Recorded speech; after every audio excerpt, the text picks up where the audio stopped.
2025-yil katta haj boshlanguncha umra safariga borib kelib olamiz degan do'stlar, assalomu alaykum. Hoji otalar, hoji onalar, salomatmisizlar? Inshaalloh sizlar uchun xizmatdamiz.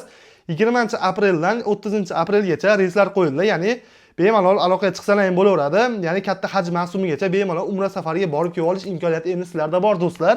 Xo'p, ekranda ko'rinib turgan nomerlarga bemalol aloqaga chiqinglar. Hozirlarga narx-navolar va sharoitlar haqida qisqacha ma'lumot berib o'tib ketamiz.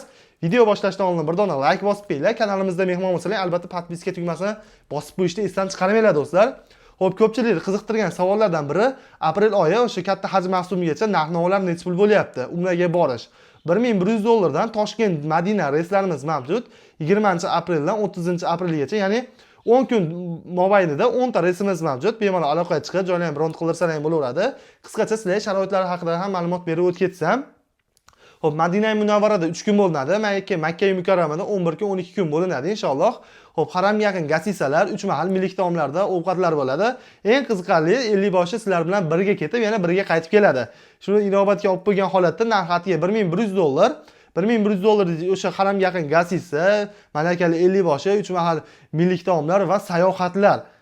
Makka Mukarramada inshaalloh Jabal al-Nur tog'i, Arafat vodiysi, Mino vodiysi inshaalloh, undan tashqari Jabal al-Nur tog'i, undan tashqari yana qanaqangi bir sayohatlar bor. Hamma sayohatlarga boriladi.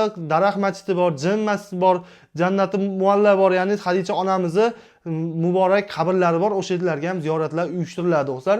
Madina Munavvarada esa Arafat vodiysi, Xurmo bog'i, Uhud tog'iga boriladi. Undan tashqari yana qanaqa sayohat joylari bor? Xurmo bog'i bor, undan tashqari Qur'on bosmaxonasi bor. Hamma sayohatlar bo'ladi. Hozirda Makka bilan Madina sayohatlarini adashtirib qo'ygan bo'lsam, ming bor uzr so'rayman.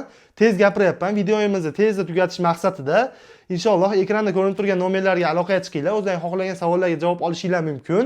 Agarda nomerlarga aloqaga chiqsalar, o'chirilgan yoki xizmat doirasidan tashqarida desalar, qayta ulanib ko'rishga harakat qilinglar. Sababi vizit ko'pligini hisobiga ko'pincha o'chirilgan deb nima chiqib qolyapti. Shuni hisobga yana qaytadan vizit qilsalar, inshaalloh ulanasizlar degan umiddamiz. Telegram, WhatsApp orqali ham aloqaga chiqish imkoniyatiga egasizlar do'stlar. Bundan keyingi videolarda ko'rishguncha o'zlaringizni ehtiyot qilinglar, sog' bo'linglar, salomat bo'linglar.